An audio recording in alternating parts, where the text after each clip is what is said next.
All right, what's going on? Welcome on in, guys. We are live for Tuesday night's Bravo Book Club. As you know the drill. Every Tuesday night at 6:30 p.m. Pacific, 9:30 Eastern, we go live to break down another Bravo book. And this week we're breaking down Give Them Lala by Lala Kent. We have chapters 7, 8, and 9 tonight. Next week we'll be breaking down the final 3 chapters, which would be 10, 11, and 12. So if you haven't done so yet, grab a copy of Give Them Lala. I do have an Amazon affiliate. So if you want to support the show, you can get a copy through that. I'll send you the link so you can, send some LOVE. Okay. But yeah, every Tuesday night we go live, 6:30 p.m. Pacific, 9:30 Eastern. All right, let's break it down. Chapter 7. Chapter 7 is titled True Romance, like the Lady Gaga. Oh no, Lady Gaga was Bad Romance, but Bad Romance. I don't think that's how the song goes, but you get the drill. You know what floats my boat.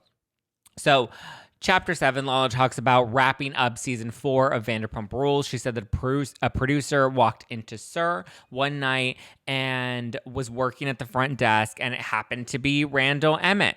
She said that he liked her. Randall liked Lala and invited her for a business lunch. Okay, ooh, gossip in a glass, dropping the first badge. Get it, Lala.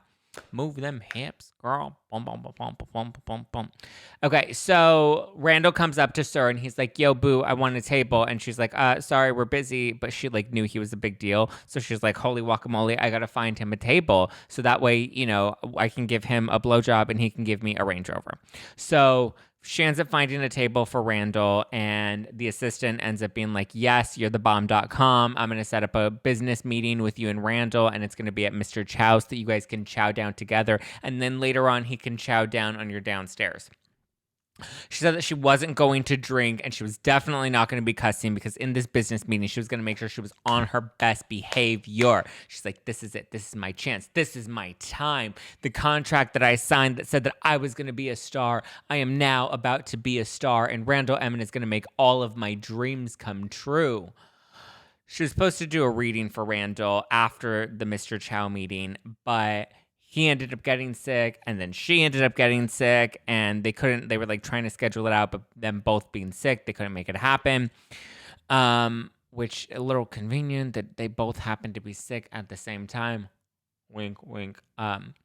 But I mean, hey, it happens. There must have been something going around. It was flu season. So anyway, he sends over a box of pressed juice so that way she can stay well and keep her immune system nice and healthy. And then she's like, ooh, yeah, baby, these are $12 juices. And the roommate's like, yeah, these are $12 juices. You better keep him around if he's going to be spending $12 for you on some juice. Let's get it. Hi, Rebecca from Dallas. What's going on, girl? Welcome on in. So anyway, she gets the juice. The roommate's like, he's a keeper because he's buying you $12 juice. And then they ended up staying in touch. But she assures everybody reading the book that it was not flirty. It was not sexual. Not yet, at least. It was very platonic. And they were building a friendship together. And they were just going to be BFFs, painting each other's toenails and braiding each other's hair soon. So he would, however, get her lots of gifts and show a very serious interest in her. And he was very much buying her all of these things. His love language is clearly, gifts of affirmation, or words of affirmation and gifts. Gifts is its own. Words of affirmations is its own. Sorry, break it on down. But anyway, she ended up getting rebooked on Watch What Happens Live. And if you remember, she talked about earlier in the book about how she was originally booked on Watch What Happens Live with James, and they got so drunk and they kept cursing on the show, and Andy Cohen hated them, and they ended up being named Jackals of the Week. Well, now they're back again, now she's back again. And she was very excited because she's like, oh my God, Andy Cohen doesn't hate me. But it was just a coinkydink that while she was going to New York for Watch What Happens Live, Randall Emmett also happened to be in New York that week. What a coinkydink. So she was very excited about that. But Lala's mom was not very excited about that. And she was very against Lala pursuing anything more than a platonic business relationship with Randall, because she's like, you can't cross that line. He's got a lot of connections. He knows 50 Cent. And if he knows 50 Cent, then you want to make sure you don't want to piss him off. Anyway, she said that she felt like it was fate, especially the fact that she was going to be in New York and he was going to be in New York. And she's like, this is it. The stars have all aligned. We've all been there, Lala. We've all thought it was fate, and these boys will play with you. Okay? Snap, snap, pat the puss. So after, oh shit. After Watch What Happens Live, he ended up taking her and her crew out to Town Nightclub where they ended up kissing for the first time. And she explains, she's like, Town Nightclub is basically, or actually, I don't know if she explained this or maybe Erica explained this in her book, Erica Jane. But I feel like somebody, I don't remember if it was Lala's book or Erica's book, but they mentioned basically when you go out to Tao, the closer you sit to the Buddha, that like goes to show how important you are or how like, culturally relevant you are. And again, I may be confusing the sugar daddies. I may be thinking of Tom Girardi taking Erica to Tao, and not, I actually think it was Tom Girardi that took Erica to Tao, and they sat right next to the Buddha. Anyway, whatever. Tao is the place to go. Kim Kardashian had a birthday there. Scott Disick gets smashed there all the time. So that's the vibe. They ended up kissing for the first time, and then it was time to go back to the hotel room. And Lala's like, I didn't spend the night in my hotel room. I went to his hotel room, and I let him hit it on the first night. And I'm like, but it wasn't the first night. I feel like, there was Mr. Chow, and there was Sir, and there were the readings, and then there was the Jews. So was it technically hitting it on the first night? You guys had kind of been talking for a minute. It would have been hitting it the first night if she ended up giving it to him at Sir, but whatever, I digress. She ended up spending the night in his hotel room, and she says that this was different than any other guy that she's dated before because they had a foundation of friendship first. She also said that she had really great sex and that, their sex is so good because they're so connected, which isn't what she's saying anymore now that she's doing those vibrator promotions where she's like, she'd be all like, this is the best. This vibrator is the best thing that is the best time I've had in bed in the last 6.5 years. It's like, ooh, the shade. Anyway, she said that she felt like, this is what she wanted and that they were meant to be. And it just felt like they were inseparable. And this helped her truly put Carter to rest. We all remember Carter when Carter was the boy that she just couldn't quit. But she was finally able to move on from Carter. I wonder if she's hit up Carter now that she's single again. But anyway, after a year, he finally introduced her as Daddy's friend to his kids, probably because they all call him Daddy. And the kids are like, Daddy, Daddy. And Lala's like, Daddy, Daddy. And so that's how she connected with the kids because they all called him Daddy. She said that the kids adored her and that she adored them back. He asked for their permission, he asked for their permission to make Lala his girlfriend. And they were like, yes, you ask her to be your girlfriend, even though you've been dating her for a year already. And so he got their permission to start dating Lala, even though he was still married to their mom. And then he also got their permission to propose to Lala, and they approved of him proposing to Lala to make him her wife. I wonder if they approved of all of the girls that he was asking in the DMs to call him Daddy. Then we get into Chapter 8, and Chapter 8 is titled Private Jets and Gucci Slides. And here she opens up about the scene in the salon with Stassi where she's talking about how Randall gave her a Range Rover after she gave him a blowjob, and how, that must have been one damn good blowjob. I'll be honest, a Range Rover sounds nice, but I don't want that kind of TMJ. So she says to the haters, if someone offered you a free car, wouldn't you take it too? Which, I guess she kind of has a point. If you were dating a guy and he seemed to be really wealthy and you kind of were feeling the vibe and he was like, I'm going to buy you a car, I feel like most people would be like, yeah, give me a car. If you can afford it and you're going to treat me right, then treat me right tonight, honey. If you can't make me come, then make me ride that Range Rover. Get it. She says that Randall called her one day and was just like, hey, I need your address. Because, of course, obviously he wasn't going to her apartment. She was going to him. But anyway, he's like, I need your address. And she's like, why do you need my address? What, are you going to sneak in the window? And he's like, nah, boo, I'm about to give you a new car. And she's like, I don't need a car. I already got a BMW 3 Series. Boom, boom. And then he's like, well, does your mom need a new car? And she's like, I guess she needs a new car. And he's like, okay, well, give her your BMW 3 Series and I'm going to give you a Range Rover because the blowjob was so good that you earned it. And she was like, thank you, Daddy. And she says that she has to be emotionally and sexually connected with someone in order to date them, and that Randall, dating him, it wasn't about the money. It wasn't about the Range Rover, but it didn't hurt. She talks about how she demanded a prenup before he proposed to her, and she was like, my money is my money, and I'm building this Lala empire, and he's not going to take this away from me one day because 50 Cent is always after him trying to get his money by Monday, Randall, and I ain't about that life. His debts aren't my debts. I learned from the pretty mess that I ain't about to be all up in that pretty mess. So she demanded a prenup. And I wonder if now she's like regretting the prenup because obviously, things didn't work out. And I guess they weren't even married. So I guess the prenup doesn't even matter at this point. But she's still going to get that child support check. Let's get it. So she says that if she wanted him for his money, then she would have gone out and dated a billionaire. And Randall is not a billionaire because he has a lot of money he has a lot of people that he owes money to. She didn't say that. I added that last part, but she did say that she would have gone for a millionaire. She also says that if she were a whore, then she would be a high-class hooker and she would be charging bank because she knows she is prime real estate and that men are going to be paying the money for her. She says that she talks a good game and it makes for great TV, but she's no gold digger, so don't get it twisted. Oh, she talks about how she learned her work ethic from her dad, who worked very hard to make a great life for them as kids. But when the housing market crashed, they really struggled financially, and the dad had a really hard time. And so she even had to help him put gas in the car because they were struggling so much. And like she wasn't allowed to tell her mom that she was helping the dad put the gas in the car, like paying for the gas. And she hustled and she, saved up and tried her best to save her, or not save her family, but help her family out as much as possible. And she said that this is why money isn't a priority for her because she lived with her family having money and then she lived with her family not having money. But one thing that she really admired was that her parents really stuck through it. Her parents stuck together through the hard times and it inspired her to seek a relationship just like theirs. Even though now they're going through hard times, and she was like, bye, Randall, peace. Then we get into chapter 9, and chapter 9 is called Home-Wrecking Whores Have Feelings Too. And she talks about how she was madly in love with Randall, but his divorce wasn't quite finalized yet, and he wanted to keep Lala on the DL. It was the down low, and he's like, I'm still married, and like we can't let it get out that like I'm dating you because I'm technically still with my wife. JK. She says that she wasn't a fan of kind of being a secret because it like hurt her ego, but like at the same time he was buying her Range Rovers and Gucci slides, so like at that point, like, I'll be your dirty little secret daddy.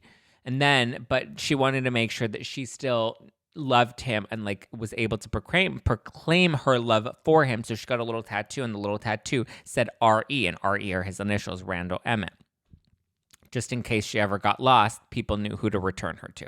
So before long, they figured out that, or the cast figured out that she was dating Randall Emmett. Apparently there was an actor that was like in a show that Randall was producing, and he went to a barbecue, and Katie happened to also be at the barbecue. And I guess while they were eating hot dogs together, he spilled the beans and brought up that Lala was seeing Randall and that she got a little tattoo with the R.E. on her arm, or I don't know where it was. Maybe it was on her coochie. I don't know. But she got, because we know she had the Rand tattoo on her arm, but I don't remember where the R.E. tattoo was. It must have been like on her, it must have been somewhere visible. But then again, we've seen her coochie all over the show, so maybe it is on her coochie. Who knows? I don't remember. Don't crucify me. But anyway, so Katie ended up finding out, and then Katie ended up telling the producers and bringing it up on the show, and then Lala had to create an entirely fake boyfriend and a whole relationship to get people off Randall's trail so that people didn't think it was Randall, because Randall was still secretly married, or not secretly married, he was still openly married and secretly dating Lala. Katie had already spilled the beans to the producers, so when they were going in their pre-production meeting, they had already planned to dive into the rumors about Lala and Randall and have it come up on the show. So when they were in their pre-production meeting with Lala, they were like, we already know about Randall, and she's like, I don't know what you're talking about. These initials, R.E., they're attached, they're my grandparents' initials because I love my grandparents so much. And the producer's like, nobody loves their grandparents that much. And if they do, then, they're going to tattoo like their face on your arm or something, with like roses and like the day they died. Nobody's going to get like an R.E. for grandma and grandpa. She said that she was smashing drinks on Vanderpump Rules to handle all of the pressure, and that she and James felt invincible that season, and so they just kept drinking, and then they were getting really feisty, and then they were fighting with Katie, and they were fat-shaming Katie, and she's like, I can't believe I ever fat-shamed Katie because I'm like woman empowerment and pat the puss and, that whole thing. She was like, I feel bad for the way that I treated Katie because I shouldn't have done it, but I was an alcoholic, and I was drinking, and it just made me nasty and volatile. And like, obviously she was also, dating a married man, and like that wasn't cool, and they were exposing her. So she was like, I need to fight back. And she said that when she fights back and she goes for the jugular because she wants to hurt you. So she said that she couldn't handle it anymore, so she ended up quitting the show, and she ended up breaking up with Randall, and then she went back to Utah to be with her parents, and the producers, like, you got to come and finish filming the show, and then they called her mom, and they're like, yo, Lala's mom, we need you to give us Lala back because she left the show, and we need her to wrap up her storyline, and by the way, she's also contractually obligated to continue filming. So then Lala had to go back to Sir, and she had to go to LA, and she had to go to Lisa and be like, hey, Lisa, I'm quitting. And Lisa's like, okay, darling, I support you. Where's Jiggy? And she returned for the reunion, and she said that it was at the reunion that she was able to kind of mend things with her cast members, and they were able to find closure, and they were able to build solid friendships with each other, so that when we came into the next season, she was more open about being in a relationship, but she kept Randall off the show, and they couldn't really talk about Randall, which was frustrating for the cast members. And then they had the whole Faith and Jax affair, which Lala says that she felt really bad for Faith after that because she remembers being labeled as a whore on the show, and she hates the double standards between men and women, like basically alluding to the fact that we should have held Jax more accountable than Faith. And I get that, and I kind of agree with that. Like, yes, we should have held Jax more accountable, but at the same time, like, Faith literally filmed them having sex and then exposed that on the show. Like, it wasn't like it was an oopsie whoopsie, and it was like, oh, I happened to sleep with Jax. Like, you know, he happened to, his penis fell in my mouth. Like, oopsie whoopsie. Like, it wasn't an oopsie whoopsie. Like, it was premeditated. It was planned. So, like, that's where I'm a little more like, well, but Faith was that bitch, and she came in hard, and she came to wreck a relationship so that she can get some camera time. So, yes, we should absolutely hold Jax accountable. But I think in this instance, Faith saw, you know, an opportunity to swoop in and make herself part of the storyline. And that's where I think that was like a little more shady. But I agree with Lala. The double standards are, you know, a bit much. Like, I'm just going to say, I've never accidentally fallen on some man's dick. Like, I've always done it very willingly. So, especially if I've recorded, like if I'm going to record it, that's not an oopsie whoopsie. You know, I don't just accidentally leave my, oh, here's my iPad and I'm going to put it on the tripod and I'm going to turn on the ring light and it's going to happen to catch us doing boom, boom in the bedroom with the old lady in the corner. Like that, it doesn't happen like that. Okay. As great as technology is, it's not that convenient. Thank you very much. Unless, of course, you know, other things on the phone. But anyway, we also had the whole, it's not about the pasta, Lala, which Lala says it really wasn't about the pasta. She says that it was really about James thinking that she was bullying Raquel by eating all of her pasta. Because obviously, you know, Raquel's not the sharpest tool in the shed. And if she's not the sharpest tool in the shed, then she probably she didn't know what happened to her pasta. And Lala ate all of the pasta. And she was like very confused about what happened to the pasta. And so that's why James is like, it's not about the pasta. It's about you messing with Raquel, you know? It was probably, I would assume it was like one of those things, you know, where you have like the kids and you're like, I'm going to take my thumb off. Ooh, ooh, ooh. And then Raquel was probably like really confused. You know what I mean? So anyway, but then it ended up leading to James going off and saying all these insults about Randall, about him being old and about him being a fat old man.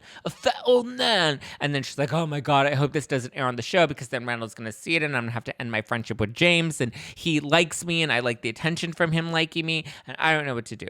But she said that the alcohol was James's greatest downfall. And ultimately, that was what led to the end of their friendship. Boom. So that is chapter 7, 8, and 9 for you in Lala Kent's book. Give them Lala. Give me the Lala. Pat the puss. Thoughts, feelings, vibes, emotions. What are you guys thinking? Wow, we got through this book club fast. We skirted through this in under 20 minutes. It's not about the pasta. Or what? Oh, Lala. DJ James Kennedy. Thanks, Natalie. Hi, Gossip in a Glass. Hi, Alicia. What are you guys' thoughts of these chapters? You're an absolute... Oh, she's an absolute horror show. I thought you were calling me an absolute horror show, and I was about to get kind of sad about that. Great rundown. Thank you, Natalie. Thank you, LV Nights Girl. And thank you, Gossip in a Glass. Boom, boom, boom. Hitting me with the badges. DJ James Kennedy. Coming on in with the badges. Thank you guys. LV Nights Girl, Gossip in a Glass. Get it, get it, get it. And throw them hips, girl. Boom, boom, boom, boom, boom, boom, boom, boom. Ow. Thanks, guys. Thanks. Love the badges. When you give me badges, it just like, it gives me Lala. Eye opener, actually. Oh my God, you could hear that over and over. You give a great overview. Oh, thanks, girl. Thanks, RJ. Oh, Simply Me MJ bought a badge. You get it, Simply Me MJ. Holla. What do you guys think of the book so far? I think it's actually wildly entertaining. Now we're going to get into the relationship in next week's 3 chapters, and that's where it gets juicy. These chapters weren't as juicy as last. The last ones were juicy, but the next ones are going to be even juicier. Didn't know that that Randall was still married. He was still legally married, but like here's where it's a little like if you're still legally married and you're already dating somebody and you've been dating them for a year and you introduce them to your kids, like at what point do you start to be like, this is a little fishy? You know what I mean?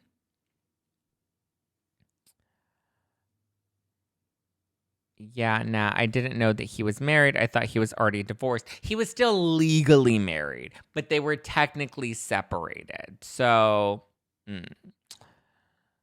I agree. It is very suspicious. Where did you hear that? I read it, girl. I read it in the book. That's what we're breaking down today, Alicia. I read it in the book. Lala talks about it in the book. That's not even tea. She revealed that together. Lala admits she hooked up with James.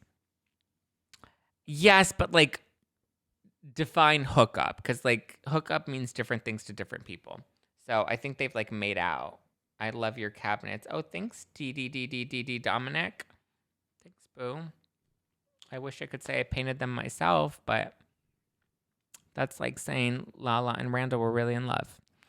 That's a pretty full-on relationship. Exactly. It sounds like a pretty full-on relationship. Like if you guys are dating for a year and he's still not divorced yet, like what the fuck is he doing?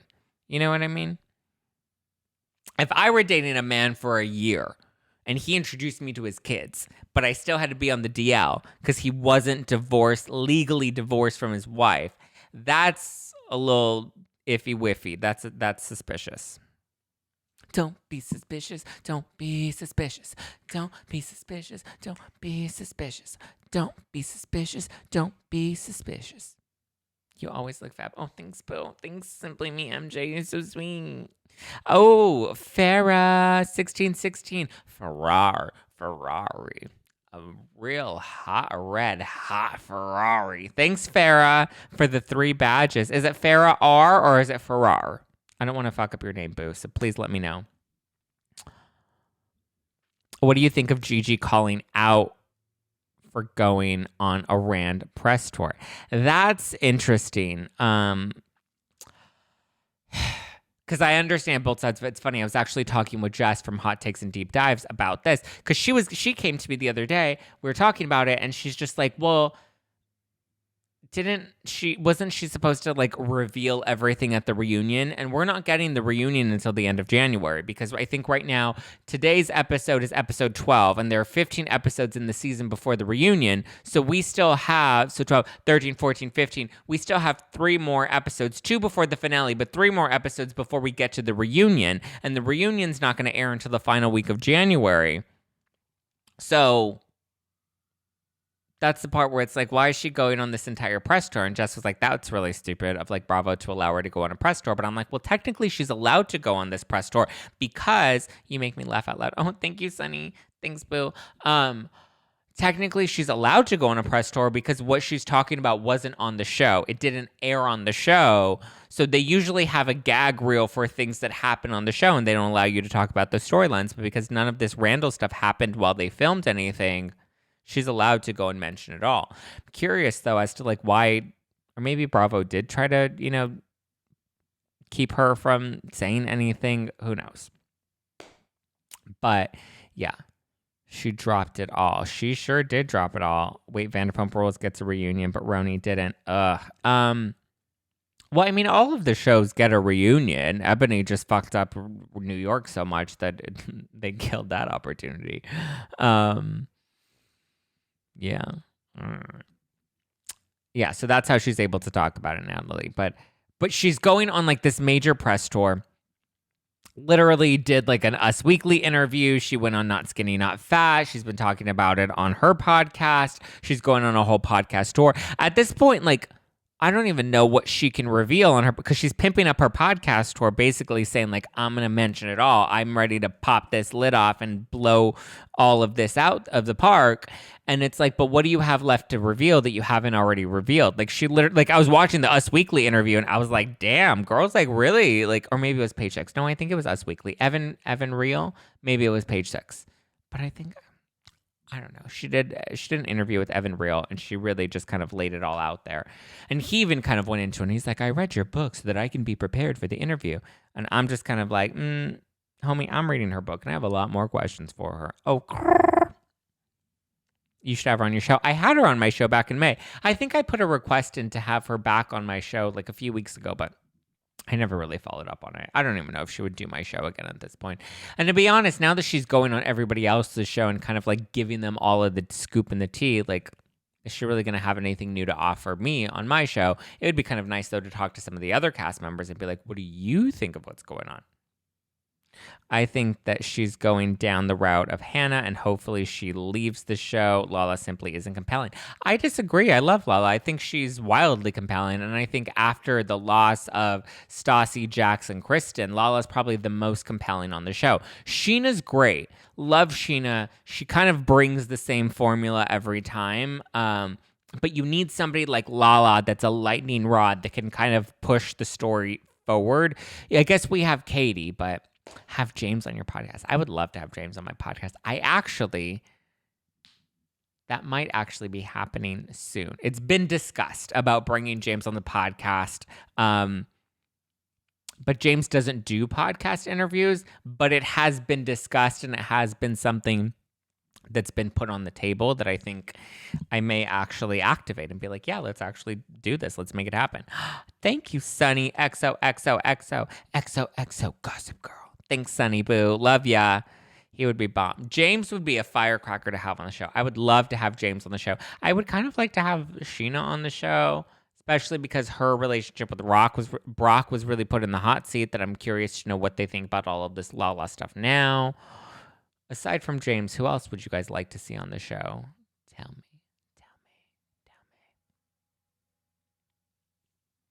All right. Any other closing thoughts? Ariana is my favorite, and yes, I do like Sheena. Not crazy about Brock though, but I suppose he's nice. But like, come on. But like, to be honest, you can't have a show with just Ariana and Sheena. You need somebody like Lala. You need somebody that can stir things up. You need somebody that's going to be feisty and drop the mic. Like Lala and James really bring the heat. You need them. It's part of the reason why Jax worked so well on the show. Not because he was a great person, but because he kept the story moving. He always ended up doing something that caused the conflict.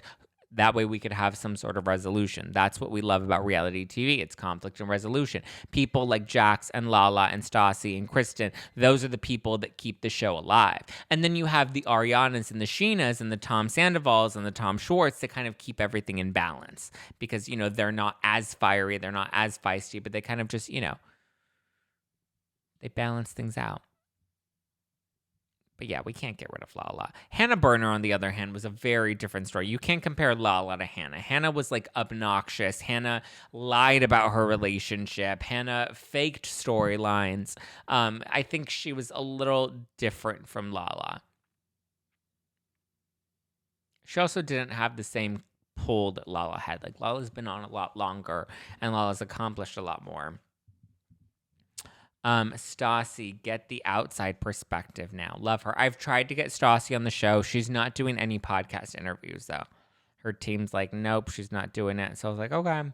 One day, trust me, I would love to be the one to give Stassi that interview to come back to, like, you know, talk to her about everything once all the dust has settled. And I feel like now the dust has settled and I'm ready to have that going. Hannah who? Hannah Berner from Summer House. I have to say, I am really enjoying Paige, though. I enjoyed her on Winter House without Hannah. I think it was great.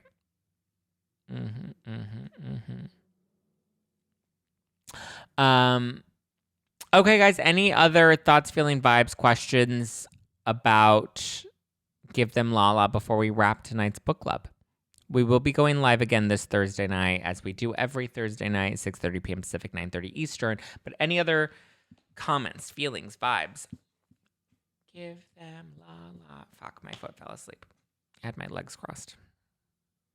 I miss Tassie too. She really made the show worth watching. I think she was an important part of what made the show worth watching. I don't think she was the sole reason. Go off, queen. Who's the queen?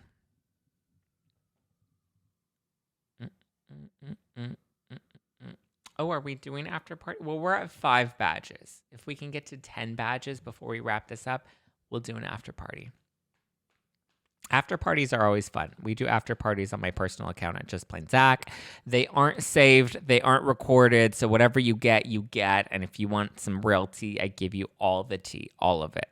I give you all the Zack. Thanks, Simply Me, MJ. Do you think there will be another book talking? Oh, absolutely. If she didn't have a book deal lined up after the first book, then she's definitely going to get another book deal lined up after this one. Ooh, thanks, Gossip in a Glass. We are now at 6 badges. 6 badges. We only need 4 more badges. Ooh, Elvie Nights Girl brought us up to 7 badges. Elvie Nights Girl, let's get it, get it, get it. Ow. And throw them hips, girl. Boom, boom, boom. We're at 7 badges. Do 3 more people want to drop a badge? Uno, dos, tres, cuatro. Any news on the neighbors across the street? No, nobody. Everybody's out of. That's the unfortunate part is everyone's out of town because it's the week between Christmas and New Year. So everyone's either traveled or traveling or whatever the case may be. Yay! We're at 9 badges. Yay! Thank you, Elvie Nights Girl. Thank you, Simply Me, MJ. Hey. Oh my God, you guys are amazing. Farah, Sunny, Elvie Nights Girl, Simply Me, MJ, Gossip in a Glass. Thank you guys so much. You're the bomb.com. Oh my God, you guys, stop. You're giving me all the feels in my heart and my coochie. I guess we're doing after party then. We reached 11 badges tonight. We are doing after party. All right, well, let's wrap this up here. That way we can pop on over to do after party and get litty silly. Let's after party. Let's do it, Elvie Nights Girl. After party happening at Just Plain Zack. That's my personal account. Like I said, whatever you get is what you get. I love you back, boo. I love you back. Simply Me, MJ. Good night, Natalie. Are you not joining for after party, Natalie? We're going to miss you. All right, let's pop over. Let's do after party. So start thinking of your questions. Start thinking of what games we're going to play. Start thinking of what tea you want me to spill. And we'll get into it. All right. Thank you guys. If you're watching this on the YouTube, thank you so much for supporting me and Bravo Book Club, which we do every Tuesday. Be sure to get ready because we're going to start a new book very soon. Thanks for the love. Thanks for the support. Appreciate you. Make sure you hit that subscribe button. Make sure you smash that like button and hit that bell notification button. That way you always get the tea in your notifications whenever it's spilled hot and fresh. Nobody likes lukewarm tea. Boring. You can follow me at Just Plain Zack. Follow the show on Instagram at No Filter with Zack. And be sure to catch all new episodes of #NoFilter every Monday, Wednesday, and Friday on all podcast platforms. Love you. Mean it. Ciao for now.